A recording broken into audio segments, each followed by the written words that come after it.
استحकाम के लिए, मुल्क की मईशत के लिए और मुल्क की सियासी हालात के एतबार से बेइंतहा ज़रूरी है कि मुल्क को जोड़ा जाए। और मुल्क को जोड़ने के लिए सबसे बड़ी पेशरफ्त यही होनी चाहिए, बात वहीं से शुरू होनी चाहिए कि मैंडेट को रिकग्नाइज़ किया जाए। और मैं सियासी क़ुव्वतों से भी कहता हूँ कि इस बात पर तवज्जो दें। मैं इस्टेब्लिशमेंट से भी महसूस करता हूँ कि ये बात ज़रूरी है कि पाकिस्तान को जोड़ने के लिए अच्छे इक़दाम किए जाएँ ताकि पाकिस्तान को जोड़ा जाए। तो ये तो मेरी एक गुफ्तगू है जो शुरुआत के एतबार से आपके सामने मैंने रखी है। अस्सलाम वालेकुम, बैठो। माशाअल्लाह, मैं शुरुआत के एतबार से आपके सामने रख रहा हूँ। आपके सवाल हैं, मैं आदी नहीं रहा हूँ प्रेस कॉन्फ्रेंसेस में और टेढ़े तिरछे सवालों का, तो लिहाजा सब्र के साथ मेरे साथ कर लीजिएगा। कोशिश करूँगा कि आपको जवाब दे सकूं और जो कोई आपके जहन में बात हो उसके जवाब की डॉक्टर बताइए 5 सालों में आपने कैसा रहा, क्या क्या मुश्किलात आपको आई इन दौरान सदर में, और क्या मुश्किलात आपने नहीं। देखिए, मैं आपसे ये कहना चाहता हूँ कि मेरे अपने मुल्क के लिए जो भी मुश्किलात हों वो मुश्किलात हल की, कोई बड़ी मुश्किल नहीं। जब तक ज़िंदा मैं रहा हूँ कोई मुश्किल नहीं है ना, मुल्क की खातिर कोई भी मुश्किल हो तो लिहाजा मैं समझता हूँ कि वो आसान हो गई, अल्लाह की मदद रही। तो मुझे कोई ऐसी कोई शिकायत नहीं है किसी किस्म की। मैं समझता हूँ बड़ी इज़्ज़त अफ़ज़ाई है कि आप लोगों ने मुझे मुंतखब भी किया कराची से, और फिर उसके बाद इमरान खान साहब ने मुझे सदर के ओहदे के लिए चुना और मुझे सदर के ओहदे पर आप सब लोगों ने मिलकर फाइज़ किया। तो अपनी तरफ से पूरी कोशिश की, कोई मुश्किल नहीं जनाब। डॉक्टर साहब, मेरा सवाल आपसे कि जिस ओहदे पर आप थे, अभी आपने बात की कि एस्टेब्लिशमेंट को सबको देखना चाहिए, जिस ओहदे पर आप थे उस क्यों नहीं आपने इस मामले को देखा, क्यों नहीं आपने एस्टेब्लिशमेंट और इमरान खान के दरमियान जो दूरियां थी उनको ख़त्म कराने में किरदार अदा किया? क्या रुकावटें इसमें क्या थी? और दूसरी बात ये कि आपके ऊपर ये इल्ज़ाम आता है कि आप सदर पाकिस्तान थे पूरे पाकिस्तान के, लेकिन आप एक पार्टी जो थी उसको तरजीह देते थे, आप अपने उस मनसब को तरजीह नहीं देते थे। अच्छा जी, एक तो आपने पहला हिस्सा क्या था कि आपने जब आप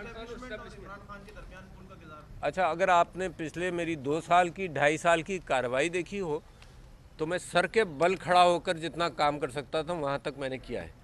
हर एतबार से कोशिश की है कि मामले को जोड़ा जाए। हर मुलाकात के अंदर कोशिश की है। कुछ मुलाकातें पब्लिक हुई हैं, कुछ मुलाकातें पब्लिक नहीं हुई होंगी, मगर ये कि मैंने अपनी पूरी कोशिश कर ली, एड़ी चोटी का ज़ोर लगाया, अपनी ज़िंदगी का सारा इल्म इस्तेमाल कर लिया। आपकी मोहब्बतों से जो कुछ सीखा था कि सियासत को कैसा समझा जा सकता है वो सब समझकर मैंने कोशिश की, मगर इसके अंदर मुझे कोई खातिर ख़्वाह कामयाबी नहीं हुई। दूसरा हिस्सा आपका क्या था मेरे भाई? आपने अपने मनसब के हिसाब से एक पार्टी के लिए काम करते रहे, जबकि आपको अच्छा, मेरी पार्टी और मैं उसूलों के पाबंद हैं।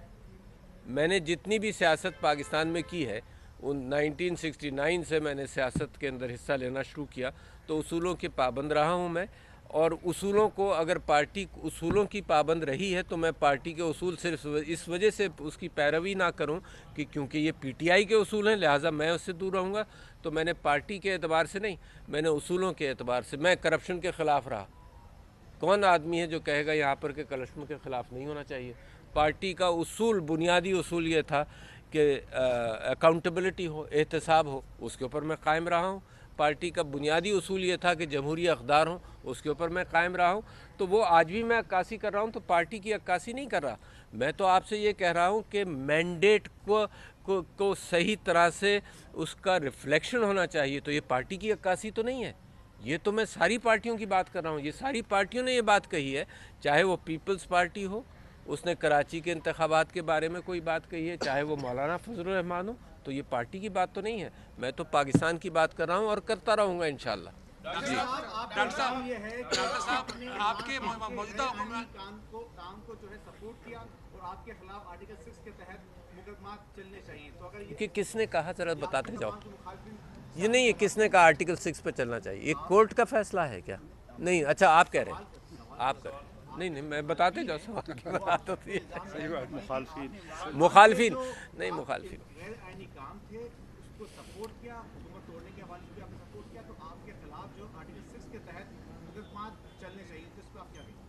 सर इसी में कौन कह रहा है, ये बताते जाओ ना, तो मैं उसी को रिस्पॉन्ड करूँ। मुखालिफिन, अच्छा बहुत सारे मुखालिफ, अच्छा ऐड करो, ऐड करो, बता दो। मौजूदा हुक्मरान यानी कि नून लीग, पीपल्स पार्टी और दीगर जो उनके हम नवा हैं, وہ یہ کہتے ہیں کہ آپ نے تمام غیر آئینی کاموں کو سپورٹ کیا. بہت آپ نے اچھے. بعض اوقات اپنی آئینی ذمہ داری پوری نہیں کی, یعنی کہ آپ بہت نے اچھے. مختلف مقامات پہ اوتھ نہیں لیا. آپ وہاں سے مختلف مقامات پر مختلف جو ایون موقع آئے تھے, جیسے آپ نے نگراں حکومت جب بنی پی ڈی ایم کی تو آپ نے اس ٹائم ان سے حلف نہیں لیا. آج میں حلف لے کر آ رہا ہوں, ہے نا. آخری لمحوں میں آپ نے حلف اچھا, آخری لمحوں میں جب نہیں لیا تھا. جب نہیں لیا. اچھا اچھا, ٹھیک ہے. تو یہ اگر لوگوں کے الزامات ہیں تو کورٹ بھی موجود ہے, عدالت بھی موجود ہے. عدالت میں جائیں کہ میں نے حلف نہیں لیا تھا, ہے نا. اس وجہ سے جو کچھ ہو سکتا ہے وہ کہیں, اور آرٹیکل 6 کے تحت اگر مقدمہ چلانا ہے تو ویلکم, چلائیں. مگر یہ کہ میں نے آئین کی پاسداری کی, میں نے جو مناسب سمجھا وہ کیا. میں کوئی بہت بڑا آئینی ایکسپرٹ نہیں ہوں.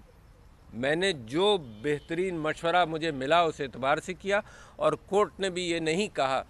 ججمنٹ کے اندر میجارٹی ججمنٹ کو اگر آپ مانتے ہیں تو کورٹ نے آرٹیکل 6 کا کوئی ذکر نہیں کیا. اب اس کے بعد اگر آپ چاہتے ہیں اس کے باوجود کوئی آرٹیکل 6 پر مقدمہ کر لے تو کھلا ہوا ہے معاملہ. آپ جس پر الزام لگاتے رہے ایک کر لو, ایک یار, دونوں میں سے خان صاحب کے حوالے سے وہ جنرل فیض کے حوالے سے آیا, کیا جنرل فیض کے حوالے سے کہ وہ ان کو آرمی چیف بنانا چاہتے تھے. شاید اختلافات اسٹیبلشمنٹ میں خان صاحب کے یہیں پر پیدا ہوئے. تو اس وقت آپ نے کچھ کوشش کی کہ خان صاحب کو اس بات پہ راضی کیا جا سکے کہ جنرل فیض کو نیکسٹ آرمی چیف نہ بنایا جائے, یہ آرمی کا جو پروٹوکول ہے اس کے مطابق چلا جائے. میں حلفیہ یہ بات کہتا ہوں, اور میں حلف آسانی سے نہیں اٹھاتا. میں حلفیہ یہ بات کہتا ہوں کہ میری جب بھی خان صاحب سے بات ہوئی تو انہوں نے یہ کہا کہ نہیں, میرا کوئی پریفرنس نہیں ہے. خاص طور پر مجھے میسج بھی دیتے رہے وہ ہمیشہ کہ سب کے لیے یہ یہاں کر دیے, جو بھی آپ سے سوال کرتا ہے کہ ان کا کوئی پریفرنس نہیں, merit should be the preference. میں حلفیہ کہہ رہا ہوں, تو دیٹ شوڈ آنسر دیٹ. کہ یہ جو ایک سائفر کی بات نکلی تھی, کیا وہ واقعی صحیح تھا؟ آپ کو عمران خان نے دکھایا یا نہیں؟ دوسرا, آج جس پہ الزامات لگا رہے ہیں کہ وہ چور ہے, آج آپ نے ان سے ان کو حلف بھی اٹھوایا ہے زرداری صاحب کو, کیا کہیں گے؟ میں نے حلف نہیں اٹھایا. اٹھوایا نہیں, میں نے حلف نہیں اٹھایا. چیف جسٹس صاحب شہباز شریف کا حلف انہوں نے لیا. وہ والا بتا دیں اس کا کیا سائفر کا. میں نے آج اور پرسوں جب پرائم منسٹر صاحب کا آپ نے حلف سنا ہو تو حلف کے اندر یہ ہے, اگر منسٹر حلف اٹھاتا ہے تو منسٹر یہ کہتا ہے کہ کوئی بھی چیز جو مجھے راز پتہ چلے, کوئی بات ایسی پتہ چلے, تو پرائم منسٹر کی اجازت کے بغیر میں اس راز کو پبلک نہیں کروں گا. جب پرائم منسٹر حلف اٹھاتا ہے تو پرائم منسٹر یہ کہتا ہے کوئی بھی چیز مجھے پتہ چلے تو میں جج کروں گا اس بات کو کہ میں وہ پبلک کروں. اگر پبلک کے انٹرسٹ میں اس بات کو پبلک کرنا ہے تو میں پبلک کروں گا. تو لہٰذا میں سمجھتا ہوں کہ عمران خان صاحب نے اسی بیسس پر کہا. اچھا آپ یہ بتائیے, نہیں میرا کاؤنٹر سوال ہے, اس کو منطقی لیول پر لے جائیں. پرائم منسٹر یہ حلف اٹھاتا ہے کہ کوئی بھی ایسا راز مجھے پتہ چلے, کوئی بھی ایسی بات پتہ چلے جو میں سمجھتا ہوں پبلک انٹرسٹ میں اس کو عیاں کروں تو میں کروں گا. اچھا, اب اس کو اوور رائڈ کون کرے گا؟ منسٹر آف فارن افیئرس کرے گا. کون کرے گا؟ مطلب اس کا تو حلف یہی ہے, آئین کے مطابق حلف ہے کہ جس چیز کو میں سمجھتا ہوں کہ پبلک کے سامنے عیاں کروں تو وہ میں کروں گا. فار ایگزامپل, تو اس کا تو حلف ہی یہی ہے کہ میں ڈیسائیڈ کروں گا. سائفر دیکھا آپ نے یا نہیں؟ جی میرے پاس سائفر بھیجا گیا تھا, ہاں ضرور میں نے آپ دیکھا. نے کہا عمران خان کو رہا ہونا چاہیے. آپ یہ سمجھتے ہیں کہ اسٹیبلشمنٹ اور عمران خان کے درمیان جو کشیدگی ہے وہ ختم ہو چکی ہے یا کسی لیول پہ بات چیت چل رہی ہے؟ آپ یہ سمجھتے ہیں؟ نہیں میں اس سلسلے میں کوئی وہ نہیں بات کہوں گا کہ کوئی بات چیت چل رہی ہے, کچھ ہو رہی ہے. میں سمجھتا ہوں کشیدگی ختم ہونا چاہیے. دیکھیے بڑی کلیئر بات ہے ہم سب کے لیے کہ پاکستان کی فوج میری فوج ہے, پاکستان کے عوام میرے عوام ہیں, پاکستان کی سیاسی جماعتیں میری سیاسی جماعتیں ہیں, پاکستان کی سیاسی جماعتیں وفادار ملک ہیں, ہے نا. کوئی اس میں کوئی نہ غداری کی کیفیت ہے نہ کوئی ایسی کیفیت ہے. یہ بلا وجہ الزامات اٹھتے رہتے ہیں, تو میں تو جوڑنے کی اعتبار سے بات کر رہا ہوں. تو میں سمجھتا ہوں کہ اس سب میں, اس سارے معاملات کے اندر بہترین حل ہے. میں آپ لوگوں کے سامنے مثال دیتا رہتا ہوں کہ کووڈ کے اندر پاکستان نے تیسرے نمبر پر آیا دنیا میں حل کرنے میں. اس کی وجہ کیا تھی کہ فوج اور سویلین حکومت یکجا ہو گئے. اس کی وجہ یہ تھی کہ سب نے مل کر کام کیا, اور دنیا میں تیسرے نمبر پر آپ آ گئے. یار اسپین اور سارا یورپ تباہ ہو گیا, یہاں ہندوستان میں لوگ مرتے رہے.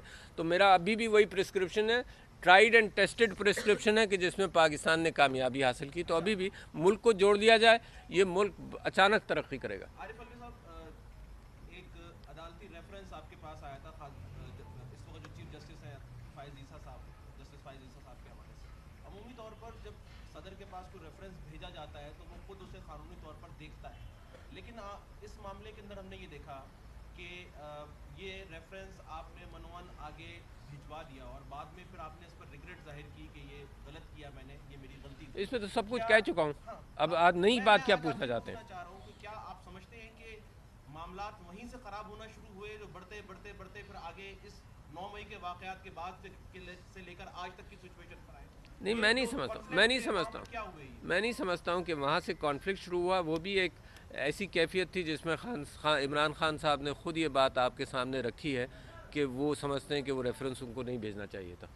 अच्छा सर, ये बताइएगा कि बाद में पीटीआई से मिलने के लिए आपका मतवक़्क़ा है मुलाकात? मैंने आज ही मैं अब आपसे ये कह रहा था कि अपने वकीलों से मैं गुजारिश करूँगा कि वो कोर्ट में दरख्वास्त दायर कर दें कि मैं उनसे मिलना चाहता हूँ। डॉक्टर साहब, सवाल मेरा आपसे ये है कि क्या जो कहा जा रहा है कि 9 मई में जो लोग 9 मई के वाक़यात में मुलव्वस हैं, आप क्या कहते हैं उनको सज़ा होनी चाहिए या नहीं? और दूसरा, जो पहले मैंने सवाल किया था उसमें भी आपने कहा था कि मैंने इस्टेब्लिशमेंट से और इमरान खान से बहुत कोशिश की, मिलाने की नहीं हुआ, उसमें हटदर्मी किसकी थी, इस्टेब्लिशमेंट की, इमरान खान की? आप क्यों चाहते हैं कि मैं किसी एक की हटदर्मी का जिक्र करूं? अभी भी मेरी कोशिश ये है कि सब जुड़ जाएं।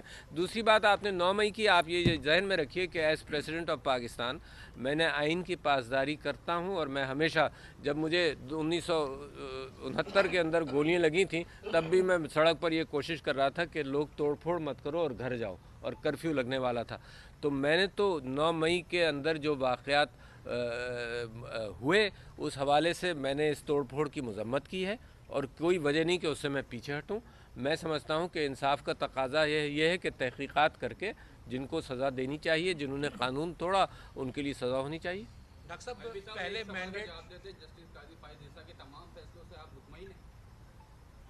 मतलब आप क्या चाहते हैं कि मेरे और काजी फाइजा के दरमियान कोई बात हो, है ना? जो फैसले वो दे चुके हैं तो वक्त उसके ऊपर गुफ्तगू करता रहेगा, मैं भी करता रहूँगा। डॉक्टर साहब, पहले मैंडेट का मसला आया कि मैंडेट चोरी हो गया, उसके बाद जो मखसूस नशिस्तें थी वो भी बांट दी गई। हाँ जी, हाँ। तो इस पे कोई नहीं, मैंने तो कहा ना, मैंने तो नेशनल असेंबली के लिए भी ये कहा कि मखसूस नशिस्तों का फैसला करो। मैंने ये भी कहा, जिस दिन मैंने वो साइन भी किया उसके अंदर भी लिखा कि जब तक मखसूस नशिस्तों का फैसला नहीं होगा तो ये असेंबली मत कॉल करो। तो मैं तो बज़िद हूँ इस बात में कि मखसूस नशिस्त, अरे यार इंसाफ भी कोई चीज़ है ना, नज़र आता है, बच्चे इंसाफ जानते हैं। ये कोई ऐसी चीज़ तो नहीं है कि मखसूस तौर पर इंसाफ कर दिया जाए और वो कानून और सब चीज़ों के मुताबिक हो और सबको नज़र आ रहा हो कि इंसाफ नहीं हो रहा, ऐसा नहीं। डॉक्टर साहब, अलवी साहब ये बताइएगा कि 2024 को जो आम इंतखाबात पूरे मुल्क के अंदर हुए हैं, हर तरफ से ये धांधली का शोर है, आप सदर पाकिस्तान थे, आपकी भी बड़ी इत्तलात होंगी कि क्या जो है वो इस इलेक्शन के अंदर कोई मुनज़्ज़म तरीके से धांधली हुई है, लोगों के वोट को जो है वो छीन के किसी और को दे दिया गया है? आपको ऐसा लगता है कि जो है वो यहाँ पे मैंडेट चोरी किया गया है? वाह वाह, इतना मासूमाना सवाल आपका है। मैं समझता हूँ कि गली शहर में सबसे इसका जवाब ले लीजिए, वही जवाब मेरा है। डॉक्टर साहब आप क्या कहेंगे? अब आपका क्या मुस्तकबिल का लाएमल क्या है? इमरान खान क्या करने वाले हैं? उसके लिए कुछ आवाज़ उठाएंगे? मैं तो आज भी पहली आवाज़ मैंने रहाई की उठाई। अब क्या है, पार्टी को मुनज़्ज़म करेंगे, क्या करेंगे? सिंध में जो है कोई बड़ी क़यादत नहीं है, आप आए हैं वापस, तो आप सिंध की क़यादत भी नहीं। देखिए मैं आपसे ये कह रहा हूँ कि मैं इमरान खान साहब के साथ पार्टी के जो पहली मेंबरशिप थी, 2-3 लोगों ने ज्वाइन किया था। जब पार्टी नहीं बनी थी मैं उनसे शौकत खानम के दफ्तर में मिलने गया था। तो जब से मैं इत्तेफाक करता हूँ वो मेरे लीडर हैं, और जो कुछ भी हुआ उसमें मैंने प्रेसिडेंसी के दौरान भी यही कहा कि इमरान खान साहब मेरे लीडर हैं, मेरे लीडर रहेंगे और मेरे लीडर होंगे। तो आज भी वो मेरे लीडर हैं। तो वो जो काम, यार इतना दयानतदार आदमी मैंने नहीं देखा, इतना पाकिस्तान से वफादार आदमी मैंने नहीं देखा, इतना पैसों के मामले में कभी इस बात का इम्कान मैंने नहीं सोचा कि इसने अपने लिए कोई पैसों की बात की हो। तो ऐसे लीडर पाकिस्तान क्या दुनिया की तारीख में कम होते हैं। और तीसरी बात, ये बहुत बड़ी अहम बात आपसे कह रहा हूँ, जो कौम को इकट्ठा कर सके, ये तो सबसे बड़ा मरहला होता है ना लीडरशिप का। پہلے لوگ محنت کرتے ہیں. اتنی قوم اکٹھا کر لے تو یہ لیڈرشپ کی کوالٹی ہے, بڑی انوکھی کوالٹی ہے. یعنی دنیا کی تاریخ میں آپ کو نہیں ملے گی. اور پھر وہ شخص جو مجھ کو یہ کہتا تھا ڈاکٹر صاحب دل سے ہر خوف نکال دیں, صرف اللہ کا خوف پالیں تو سب آسان ہو جائے گا, اس نے یہ دکھا دیا دنیا کو. اس وقت دنیا میں ایسے لیڈر نہیں ہیں جو یہ بات دکھا سکیں, اس نے دکھا دیا. واہ واہ. آپ سمجھتے ہیں کہ ان کے جتنے بھی الزامات ہیں چاہے وہ اسٹیبلشمنٹ کے خلاف ہوں یا جس کے بھی خلاف ہوں ان کو آپ کون کرتے ہیں؟ خان صاحب وہ اپنی رائے دیں گے, میں اپنی رائے دوں گا. آپ الزامات بتائیے, میں اس کی رائے دے دوں گا. یہ تھوڑی یار, یعنی آپ یہ کہیے ڈاکٹر صاحب اگر آپ کو پارٹی کی باغ ڈور دی جائے, دوبارہ کس کی پارٹی کی باغ ڈور دی جائے تو اسی طرح سے آپ اس پارٹی کو چلائیں نہیں گے؟ نہیں, وہ پرانا میں والا جملہ نہیں دہرائیں نہیں, گے, کچھ نہیں چلے گا, آگ لگا دو, یہ کر دو. کیا بات, اس کو بھی میں اون کرتا ہوں کیونکہ وہ ایک ریزسٹنس کی بات ہوتی ہے. ریزسٹنس ایسی تھوڑی ہوتا ہے یار, بڑی ہم نے ماریں کھائی ہیں سڑک پر, لاٹھیاں کھائی ہیں یار, ٹیئر گیسنگ کھائی ہے, گولی کھائی بھی ہیں, گولیاں کھائی بھی ہیں. یہ تو ایسی بات نہیں ہے کہ جس سے ہم نہ گزرے ہوں. تو لہٰذا یہ پاکستان کا سٹرگل آسان نہیں ہے. یہ جو حکومت آ گئی ہے وجود میں, لوگ کہتے ہیں کہ معاشی بڑے چیلنجز ہیں, آپ پریزیڈنسی سے آ رہے ہیں, کچھ بتائیں نا اس بارے میں. پاکستان دیکھیے میں بتاؤں, میں کئی مرتبہ کہہ چکا ہوں, دیکھو معیشت ایسی چیز نہیں ہے کہ IMF کا جو ڈائریکٹر ہے نا, چیئرمین, اس کو بھی پاکستان میں لگا دو تو معیشت کے ایسے سلوشنز نہیں ہیں کہ جو ہو جائیں. معیشت کے لیے ضروری ہے کہ عوام کو ساتھ لیا جائے. معیشت کے لیے ضروری ہے کہ اگر کوئی ٹیکس لگنا ہے تو کم سے کم یہ کہا جائے کہ دیکھو میں اپنے پیٹ پر بھی پتھر باندھ رہا ہوں, تم بھی باندھ لو. وہ لیڈر ہے جو عوام کو موٹیویٹ کر سکتا ہے کہ مشکل راستوں میں میرے ساتھ چلو. اس لیڈر نے تو جیل میں رہ کر دکھا دیا نا. لوگ کہتے تھے جیل میں ہی رہ سکے گا, لوگ کچھ کہتے تھے, اس نے تو جیل میں رہ کر دکھا دیا. اور میں نے بھی ان کو بہت سارے مشورے دیے تھے, وہ سب مشورے غلط ثابت ہوئے کیونکہ لوگ مجھ سے میں نے کہا تھا جی اسمبلی سے مت جائیں, میں نے یہ بھی کہا تھا کہ ابھی KP کی اسمبلی مت توڑیں. مگر جب 2 کروڑ عوام یہ فیصلہ دے دے تو عارف الوی کی کیا رائے کی اہمیت ہے. انہوں نے عمران خان صاحب کے ہر فیصلے کی تائید کی ہے لوگوں نے, تو عارف الوی نے جو مشورے دیے وہ غلط ہی دیے ہوں گے.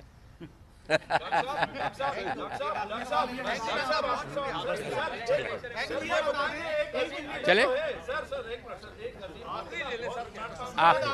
آخری سوال, نہیں آخری سوال. بہت عظیم لیڈر ہے, لیکن اس عظیم لیڈر وہ کہتا ہے کہ اگر میری حکومت آؤں تو پاکستان پر ایٹم بم گرا دوں. ایسا نہیں.